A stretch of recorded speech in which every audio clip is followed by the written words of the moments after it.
എനിക്ക് ശങ്ക ഉണ്ടായിരുന്നു. ഞാൻ മെസ്സേജ് അയക്കുന്നത് ഈ പാട്ട് പാടുന്നതിന് മുമ്പിലിരുന്ന് മെസ്സേജ് അയക്കുന്നത് ശരിയാണെന്നൊരു സംശയം, ഒരു ശങ്ക എനിക്കുണ്ട്. ശരിയല്ലാന്ന് എനിക്കറിയാം. പക്ഷേ ആർക്കാണ് എന്താണ് അയച്ചതെന്ന് അറിഞ്ഞാൽ അതിൽ വലിയ തെറ്റില്ലാന്ന് നിങ്ങൾ വിശ്വസിക്കുന്നത് ഞാൻ വിചാരിക്കണം. എനിക്ക് മെസ്സേജ് അയച്ചത് തീരെ പ്രതീക്ഷിക്കാത്ത രീതിയിൽ ഇപ്പോൾ ആ മെസ്സേജ് കിട്ടിയത് നമ്മുടെ വാനമ്പാടി ചിത്രയുടെയാണ്. ഈ പാട്ട് കേൾക്കാൻ ഇവിടെ വന്നിരിക്കുമ്പോൾ ഉദ്ഘാടനം ചെയ്യാൻ ഞാനായതുകൊണ്ടും പ്രത്യേകിച്ച് ചിത്രയുടെ കയ്യിൽ നിന്ന് ഒരു മെസ്സേജ് എനിക്ക് വന്നു. How are you, how is your health എന്നാണ് മെസ്സേജ്. അപ്പോൾ ഞാൻ അങ്ങനെ ആലോചിച്ച് എനിക്കെന്താണ് ഈ ആകെ മറ്റേ സാധാരണ നിലയ്ക്ക് സിനിമയിൽ അഭിനയിക്കുന്ന ആൾക്കാരും പാട്ട് പാടുന്ന ആൾക്കാരും തമ്മിൽ യാതൊരു ബന്ധമുണ്ടാവില്ല. കാണേണ്ട കാര്യമില്ല. ഞങ്ങൾ നമ്മൾ കേട്ട് കാണണം, അത്രയല്ലേ ഉള്ളൂ. പക്ഷെ കണ്ടു കാണുന്ന മാത്രമല്ല, അത്ര അടുപ്പില്ല. പക്ഷെ എനിക്ക് ഏറ്റവും അടുപ്പും ഏറ്റവും കടപ്പാടുമുള്ള ഒരു പാട്ടുകാരിയാണ് ചിത്ര. അതുപോലെ തന്നെയാണ് ദാസേട്ടനും. അപ്പം അത്ര മതിയല്ലോ മലയാളത്തിൽ. ഈ രണ്ടുപേരും അടുപ്പമുണ്ടെങ്കിൽ പിന്നെ അത് മതി. അതാണ് കാരണം. എനിക്ക് പാട്ടിനോട് പ്രണയമാണ്. അതുകൊണ്ടാണ് എനിക്ക് ചെയ്യാൻ കഴിയാത്തൊരു പരിപാടി ഈ പാട്ടെന്ന് പറഞ്ഞത്. എന്നാൽ ഞാൻ അത്രയും മോഹിക്കുകയും ചെയ്തതാണ്. അപ്പോൾ അതുകൊണ്ട് തന്നെ എങ്ങനെയാണ് എൻ്റെ കുടുംബത്തിൽ നിന്നൊരു പാട്ടുകാരൻ ഉണ്ടാവണമല്ലോ എന്ന് ഞാനിന്ന് മോഹിച്ചാൽ പലപ്പെടും. അങ്ങനെയാണ് എൻ്റെ അനുജൻ്റെ മകൻ ഒരു ഡോക്ടർ പ്രവീൺ, ഡോക്ടർ പ്രദീപ്. അയാൾ ഇപ്പം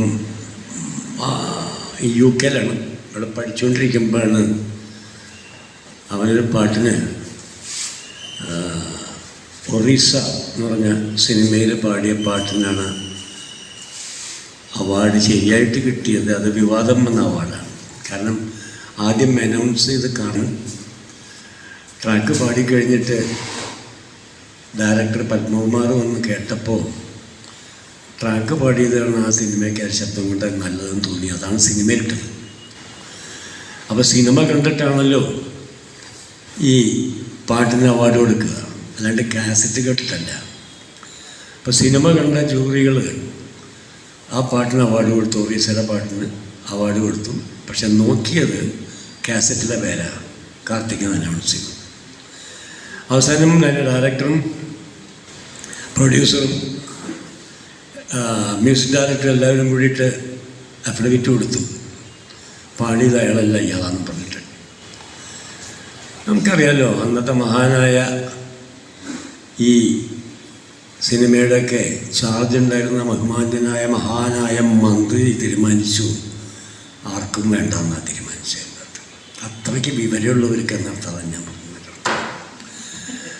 അപ്പോൾ എന്തായാലും ഞാൻ പറയുന്നത്, എന്നെ സംബന്ധിച്ചോളം ഈ പാട്ട് എന്ന് പറയുന്നത് എന്നെ സംബന്ധിച്ച് വലിയൊരു ജീവനാണ്. ഞാൻ ചിത്രയുടെ അടുത്ത് പോയിട്ട് റിക്വസ്റ്റ് ചെയ്ത് ചിത്രയോട്, എൻ്റെ 12 വർഷം മുമ്പ് മരിച്ചുപോയ ഭാര്യ അത്യാവശ്യം കവിതകളൊക്കെ എഴുതുമായിരുന്നു. അപ്പോൾ ഞാൻ ചിത്രയോട് ഒരു ദിവസം പറഞ്ഞു, ചിത്ര എനിക്ക് എൻ്റെ ഭാര്യ അവസാനമായിട്ട് എഴുതിയൊരു പാട്ടുണ്ട്, കവിതയുണ്ട്, അതൊന്ന് എൻ്റെ ബാക്കി ജീവിതകാലത്ത് തൻ്റെ ശബ്ദത്തിൽ കേട്ടാൽ കൊള്ളാമെന്ന് എനിക്ക് മോഹമുണ്ടെന്ന് പറഞ്ഞു. അന്നൊരു കണ്ടീഷൻ പറഞ്ഞു. എനിക്കൊരു കണ്ടീഷൻ ഉണ്ട്, എനിക്ക് പൈസ ഒന്നും തരാൻ പാടില്ല എന്ന് വിഷമം. നമ്മൾ സന്തോഷമുള്ള കാര്യമല്ലേ, പൈസ ഇല്ലാണ്ട് പാട്ട് പഠിക്കില്ല ചിത്രം എന്ന് പറഞ്ഞു കഴിഞ്ഞാൽ. പ്രത്യേകിച്ച് ഞാൻ പറഞ്ഞത് കമേഴ്സ്യലായിട്ട് യൂസ് ചെയ്യാൻ വേണ്ടിയിട്ടല്ല എന്ന് പറഞ്ഞത്. ഞാൻ ഇന്ന് മെസ്സേജ് അയച്ചു കൊടുത്തിട്ട് പറഞ്ഞു, ചിത്രം എനിക്ക് സുഖമാണ്, സന്തോഷമാണ്, സുഖമായിട്ടിരിക്കണം, ശാരീരികമായിട്ട് വേറെ പ്രശ്നങ്ങളൊന്നുമില്ല, 80 വയസ്സ് കഴിഞ്ഞു എന്നുള്ള കാര്യം നാട്ടുകാർ മുഴുവൻ അറിഞ്ഞിട്ട് ചിത്ര അറിഞ്ഞിട്ടുണ്ടാവുമല്ലോ എന്ന് വിചാരിച്ചതിനകത്ത്.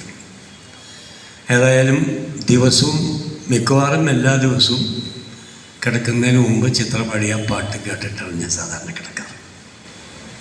ആ പാട്ട് പാടിക്കഴിഞ്ഞപ്പോൾ ചിത്രയോട് പറഞ്ഞു, ചേട്ടാ പാട്ട് പാടി അവസാനിപ്പിക്കാൻ ഞാൻ കഷ്ടപ്പെട്ടു എന്ന് പറഞ്ഞു എൻ്റെ അടുത്ത്.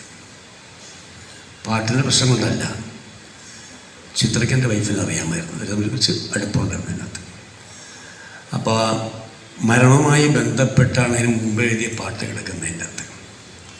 അതുകൊണ്ട് തന്നെ ചിത്രയ്ക്ക് അറിയാം, ചിത്ര പാട്ട് പാടി അവസാനിപ്പിച്ച വിഷമിച്ചു. ചങ്കിന്ന് ശബ്ദം ശരിക്കും വരാതെ. ഞാൻ പറഞ്ഞതെന്ന് വെച്ചാൽ എനിക്ക് ഈ ചിത്രത്തോടുള്ള ബഹുമാനവും സ്നേഹവും അടുപ്പും ഒക്കെ പാട്ടിനോടാണ്, പാട്ട് വഴിക്കാണ് എനിക്ക്. അത് തന്നെയാണ് എനിക്ക് ഇപ്പോൾ ഇവിടെ വന്നുള്ളൊരു വീക്ക്നെസ് തന്നെയാണ് ഈ രാജമോഹനാണ്. ഇങ്ങേര് ഞാൻ ചിപ്സ് വാങ്ങാൻ പോണ സ്ഥലത്ത് വെച്ചിട്ട് പരിചയപ്പെട്ടതാണ്. ഇങ്ങനെ എനിക്കൊരു പരിചയം ഉണ്ടായിരുന്നില്ലേ മൂപ്പര്. ഒരു ദിവസം തൃശ്ശൂർ മണി, ഈ തൃശ്ശൂർ മണിയും എനിക്ക് ഒരു വലിയ ഇഷ്ടമുള്ള ആളാണ്. കാരണം അയാൾ പാട്ടുകാരനെന്നുള്ളത് തന്നെയാണ്. അയാളുടെ പാട്ടിനോടാണ് എനിക്ക് പ്രണയം ശരിക്കും. അതുകൊണ്ട് മണി ഒരു ദിവസം വീട്ടിൽ വന്നിരുന്ന് ഇങ്ങനെ സംസാരിച്ചപ്പോൾ ആരൊരാളുടെ ഫോൺ വന്നു കഴിഞ്ഞപ്പോൾ ഫോൺ സംസാരിച്ചിട്ട് പറഞ്ഞു, എൻ്റെ സുഹൃത്താണ്, ട്രഷറിയിൽ ഉദ്യോഗസ്ഥനാണ്. ആ ശരി, ഇങ്ങോട്ട് വരണം എന്നൊക്കെ പറഞ്ഞിട്ടുണ്ടായിരുന്നു. ഞാൻ പറഞ്ഞു വരാൻ പറയാം, ഇപ്പോൾ പക്ഷേ ആൾ തിരക്കിലാണ്, ഇന്നില്ല എന്ന് പറഞ്ഞു. അപ്പോൾ ശരി, സന്തോഷം വെച്ചു. അത് കഴിഞ്ഞ് ഒരാഴ്ച കഴിഞ്ഞിട്ടാണ് ഞാൻ ഈ ചിപ്സ് വാങ്ങാൻ വേണ്ടി, എൻ്റെ പേരക്കുട്ടികൾക്ക് ചിപ്സ് വാങ്ങാൻ വേണ്ടിയിട്ട് ഒരു ചിപ്സ് കടയിൽ കയറി ചെന്നപ്പോൾ സത്യം പറഞ്ഞു കഴിഞ്ഞാൽ ചിപ്സൊക്കെ ഒരു കയ്യിലെടുത്ത് ഒരു കയ്യിൽ അത് അവരുടെ QR കോഡ് എടുക്കാൻ വേണ്ടി ഞാൻ നോക്കുമ്പോഴാണ് എൻ്റെ മുണ്ട് പതുക്കെ ഒന്ന് അഴിഞ്ഞു പോയി എന്നൊക്കെ. അപ്പോൾ അതിങ്ങനെ പിടിച്ചിട്ടാണ് ഞാൻ നിൽക്കണത്. ആ സമയത്ത് ഇങ്ങനെ പുറകെ നിന്ന് ചോദിച്ചു, ടീച്ചർ ചേട്ടനല്ലേ? പറഞ്ഞാൽ അതെ. ഞാൻ മണിയുടെ സുഹൃത്താണ്, രാജമോഹൻ എന്ന പേര്. ശരി. രാജേഷ്, രാജമോഹനല്ല, രാജേഷ് എന്നാണ് പേര്. കുറേ പാട്ടുകാരുണ്ട്, രാജമോഹനുണ്ട്, രാജേഷുണ്ട്, ഈ രാജ വെച്ച് ഒരുപാടുണ്ട് ഇതിനകത്ത്. അപ്പോൾ അങ്ങനെ ആണ് ഞാൻ ഇദ്ദേഹത്തിനെ പരിചയപ്പെടുന്നത്. പരിചയപ്പെട്ട് കഴിഞ്ഞപ്പോൾ ഇത്രയും ഒരു വലിയ അടുപ്പവും സ്നേഹവും ഉണ്ടാവുമെന്ന് ഞാൻ പ്രതീക്ഷിച്ചില്ല. കാരണം എന്താ വെച്ചാൽ സാധാരണ എനിക്ക് പക്ഷെ ഇങ്ങോട്ട് കുറച്ച് കഴിഞ്ഞപ്പോഴാണ് പാട്ടുകാരനാണെന്നുള്ളതും പാട്ടിനോട് പ്രണയമുള്ള ആളാണെന്ന് മനസ്സിലാകുന്നത് അങ്ങനെയാണ്. അതുകൊണ്ട് തന്നെ ഇദ്ദേഹത്തിൻ്റെ പാട്ടുകൾ ഞാൻ പിന്നീട് കേൾക്കാനിടയായി. ഈ പാട്ട് സംഘടിപ്പിക്കുന്ന കാര്യത്തിൽ അദ്ദേഹത്തിനുള്ള താല്പര്യം അതും കണ്ടറിഞ്ഞു.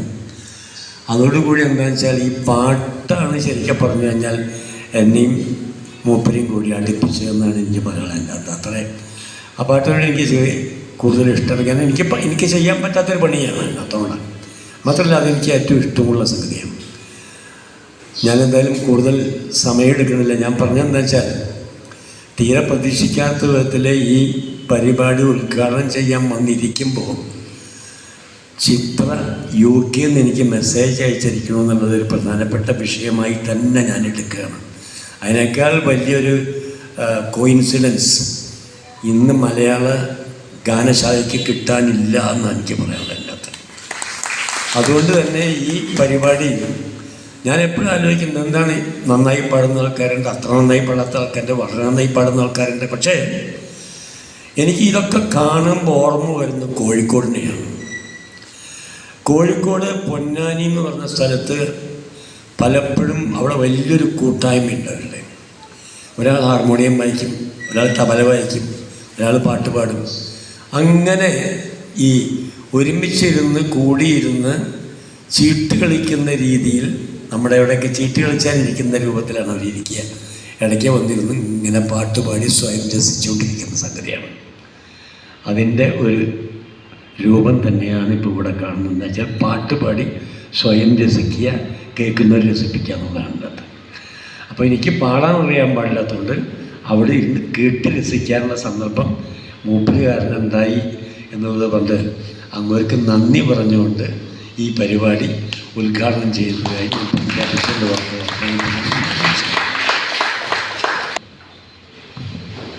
അടുത്തതായി നമുക്കൊരു വളരെ പ്രധാനപ്പെട്ടൊരു ചടങ്ങ് സംഗീത സന്തോഷത്തിന് തോന്നിയത് കൊണ്ടാണ് എന്ന് അദ്ദേഹത്തെ വിളിച്ചു. അദ്ദേഹത്തിനെ നമ്മുടെ ഇവിടെ വേദിയിൽ വെച്ച് ഈ ഒരു സന്തോഷം ഞങ്ങൾ പങ്കിട്ടുകൊണ്ട് അദ്ദേഹത്തെ ആദരിക്കുകയാണ്. അദ്ദേഹത്തിന് ഒരു മെമൻറ്റോ സന്തോഷം നമ്മുടെ ഈ ഗ്രൂപ്പിൻ്റെ പേരിൽ നൽകിക്കൊണ്ടാണ് അദ്ദേഹത്തിനെ ആദരിക്കുന്നത്. മെമൻറ്റോ നൽകുന്നതിന് നമ്മുടെ പ്രിയപ്പെട്ട രവിചേട്ടനെ സ്നേഹപൂർവ്വം ക്ഷണിക്കുകയാണ്. മെമൻറ്റോ ഏറ്റുവാങ്ങുന്നതിന് ഡോക്ടർ സന്തോഷ് ബാബുവിനെയും സ്നേഹപൂർവ്വം ക്ഷണിക്കുന്നു.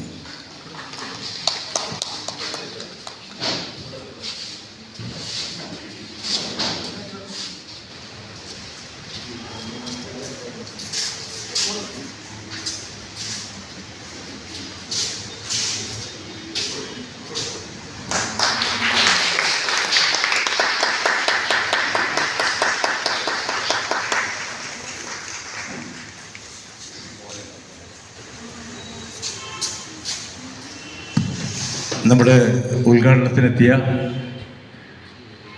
TG രവിചേട്ടനെ നമുക്കൊന്ന് ആദരിക്കാം.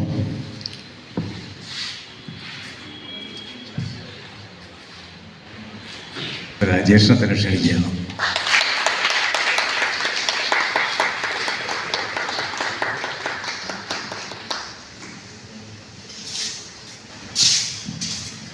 അദ്ദേഹത്തിന് സ്നേഹ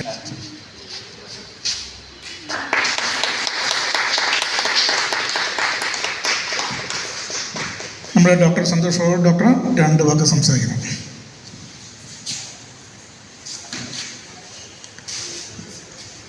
ഞാൻ ആക്ച്വലി അറിഞ്ഞത് പ്രസംഗത്തിന് അധ്യക്ഷ പ്രസംഗത്തിന് സ്ഥാനമുണ്ട്, എൻ്റെ പ്രസംഗത്തിന് സ്ഥാനമൊന്നുമില്ല. അതുകൊണ്ട് അതിനെക്കുറിച്ചൊന്നും പ്രത്യേകിച്ച് പറയുന്നില്ല. അപ്പാടെയുള്ളത് ഈ കോമ്പറ്റീഷനൊന്നും വിചാരിക്കും, എൻ്റെ പ്രായമുള്ള ഒരു പേര് കൊടുത്ത് കോമ്പറ്റീഷന് പോകുക എന്നുള്ള നല്ലൊരു അനുഭവമാണ് ഈ പ്രായത്തിൽ. കാരണം